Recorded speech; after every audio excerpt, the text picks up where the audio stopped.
Hello everyone, আপোনালোক সকলোকে Learn and Craft with me channel লৈ স্বাগতম জনাইছো।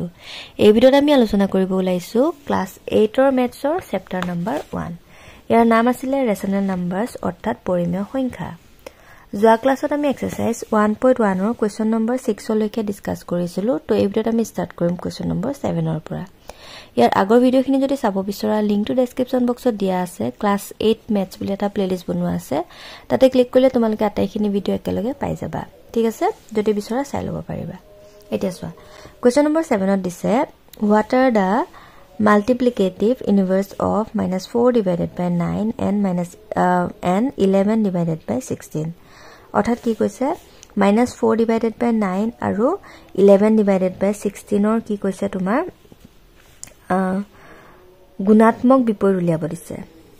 ঠিক আছে, গুণাত্মক বিপৰীতটো তোমালোকে ইয়াৰ আগতে শিকিছিলা আগৰ কিটা কৰোতে। তাতে তোমালোকৰ কি হয় মানে হৰটো লব হয় আৰু লবটো হৰ হয় মানে আৰু যোগাত্মক বিপৰীতত তোমালোকৰ কি হৈছিল চিনবিলাক সলনি হৈছিল। ঠিক আছে, তো ইয়াতে আমি কি কৰিব লাগিব হৰটো লব লবটো হৰ কৰিব লাগিব। ঠিক আছে, এতিয়া চোৱা -4 divided by 9 আছে নহয়। তো এটো কি হ'ব জানানে -4 by 9 ৰ মাল্টিপ্লিকেটিভ ইনভাৰ্স হ'ব। ইয়াতে তোমাৰ কিমান আছে চোৱা 9 টো যাব ওপৰত -4 টো আহিব তলত। মাইনাসটো এনেকে মাজত দি দিবা আৰু ইফালে 4 লিখিবা। হল তেনেকে 11 divided by 16 টো কি হ'ব ইয়াতে 16 টো যাব ওপৰত 11 টো আহিব তলত। ঠিক আছে, নেক্সট কোৱেশ্চন নম্বৰ 8 টো চাই লোৱা। ইয়াতে দিছে write the reciprocals of the following two numbers। দেখো reciprocal মানে কি প্ৰতিক্ৰম উলুটা। ঠিক আছে, এটা তোমাৰ দুটা ভগ্নাংক দিয়া আছে আৰু ইহঁতৰ কি কৈছে প্ৰতিক্ৰম লিখিব লাগে। এটা 2/3 প্ৰতিক্ৰম কি হ'ব উলুটা হৈ যাব। কি হ'ব চোৱা 3 টো যাব ওপৰত 2 টো আহিব তলত।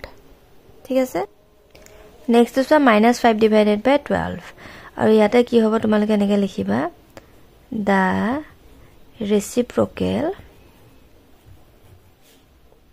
of -5 divided by 12 is equal to minus তো আগত লিখি লবা হৰটো লব লবটো হৰ তাৰ মানে 12 টো যাব ওপৰত 5 টো আহিব তলত। এনেকে ধুনিয়াকে লিখি দিবা। ঠিক আছে, হল নেক্সট তো চোৱা write the natural numbers whose reciprocals are the numbers themselves।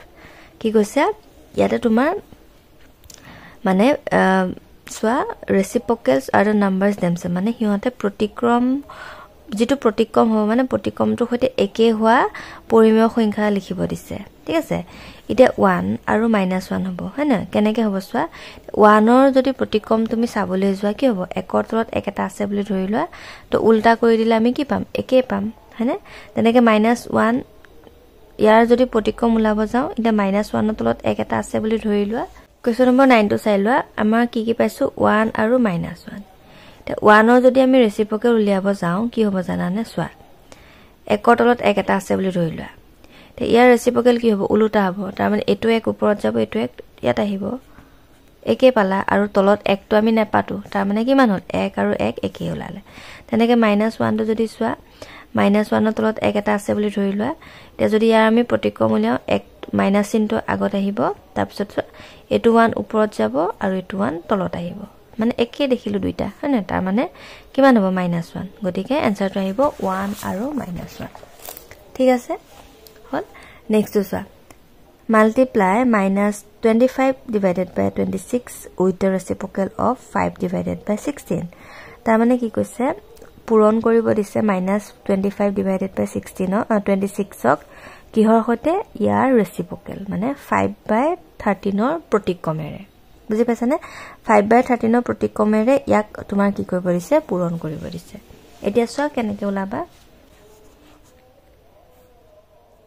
-25 divided by 16 তাক কিমানে পূৰণ কৰিব দিছে ইয়াৰ প্ৰতিক্ৰম। এতিয়া ইয়াৰ প্ৰতিক্ৰম কি হ'ব তোমালোকে আগতে এনেকে লিখি ল'ব পাৰা ওপৰত the reciprocal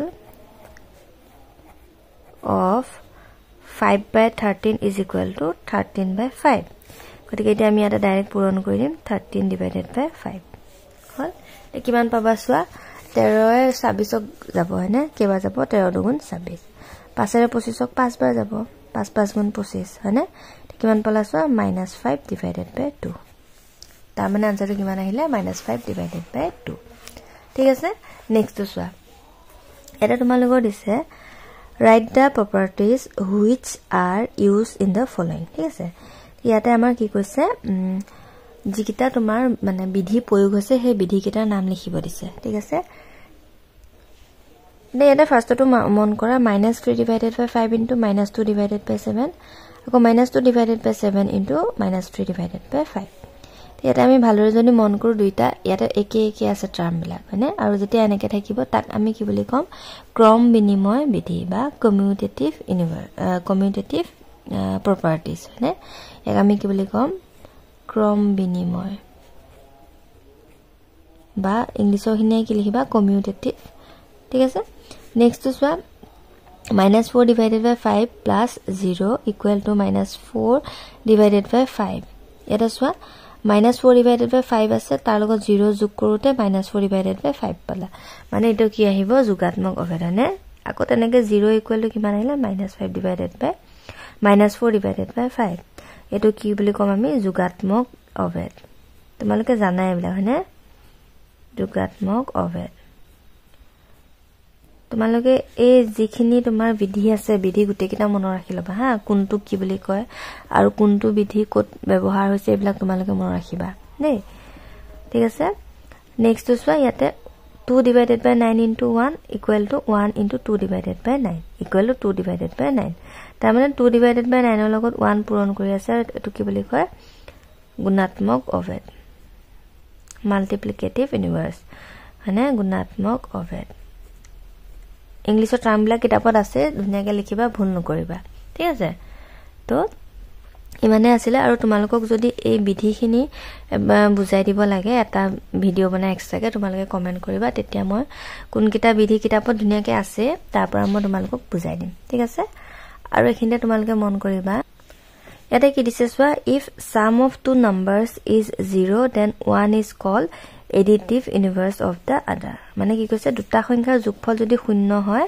সেই সংখ্যা দুটাক এটাক আনটো যোগাত্মক বিপৰীত বুলি কয় এটা চোৱা 3 - 3 3 টকা জমা 3 টকা ধাৰ ইকুৱেল কিমান আহিলে 0 গতিকে 3 আৰু -3 কি হ'ব এটাই আনটো এডিটিভ ইনভাৰ্স অৰ্থাৎ যোগাত্মক বিপৰীত ঠিক আছে তাৰ মানে কি হয় আৰু প্লাস মাইনাসৰ খেল হয়নে এতিয়া ইয়াতে যদি তোমাক খুদে যে write the additive inverse of 6 divided by 9 গতিকে ইয়াৰ কি হ'ব কি আহিব বাৰু -6 divided by 9 এটা ইহন দুটাক যদি তুমি যোগ কৰা তেতিয়া কিমান আহিব 0 আহিব নেক্সট -11 divided by 15 আছে ইয়াৰ যোগাত্মক অভেদ কি হ'ব 11 divided by 15 ঠিক আছে নেক্সট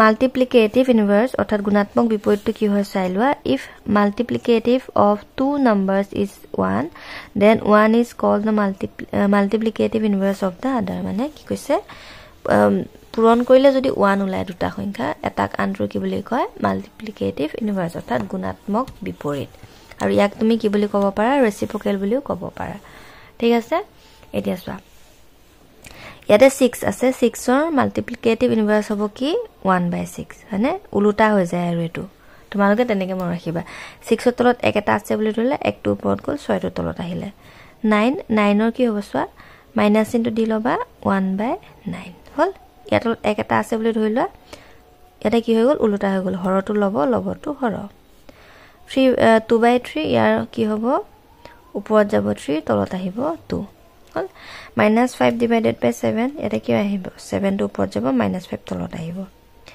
1 divided by 7 ৰ কি হ'ব অকল 7 আহিব হল মানে তলত 1 টো আমি নেপাটো আৰু উলুটা হৈ যাব ঠিক আছে তো এইখিনি বস্তু তোমালোকে মন ৰাখিবা ঠিক আছে আজিলৈ আইছো ভিডিওটো চোৱাৰ বহুত বহুত ধন্যবাদ নেক্সট ক্লাছত আমি ইয়াৰ পাছৰ কোৱেশ্চন কিটাৰ পৰা ডিসকাস কৰিম and thank you for watching and study well